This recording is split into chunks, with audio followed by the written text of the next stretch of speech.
ఒకసారంట గాడిదకి ఆహారం కావాలి, గడ్డి కావాలి. గాడిదకి ఆహారం గడ్డి కావాలి. ఎక్కడ చూసినా ఎరికి గడ్డే ఉంటుందంట. ఎరికి గడ్డి కొంచెం చివర ముళ్ళులాగా ఉంటుంది. ఎరిక బరక్గా ఉంటుంది. గాడిదకి కోపం వచ్చిందంట. ఎక్కడ చూసినా పద్దాకి గెరికే కనపడుతుంది. అస్సలు గెరికినంతటి తినేసేసి గరిక లేకుండా చేయాలనుకుందంట.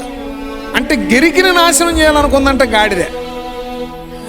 గెరికిని తిన్న గాడిద తెచ్చింది, కానీ గెరికి అప్పటికిప్పుడు మొలుస్తూనే ఉంది. చాలామంది బుద్ధి లేని వాళ్ళు క్రైస్తవాన్ని నాశనం చేయాలనుకున్న గాడిదలు వాళ్ళే చేస్తారు, కానీ సంఘం ఎప్పుడు పచ్చగా ఉంటుంది. సంఘం ఎప్పుడూ చిగురిస్తూనే ఉంటుంది.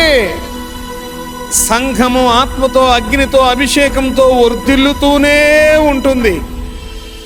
ఆ కృప, ఆ సామర్థ్యం, ఆ శక్తి దేవుడు సంఘానికి ఇచ్చాడు.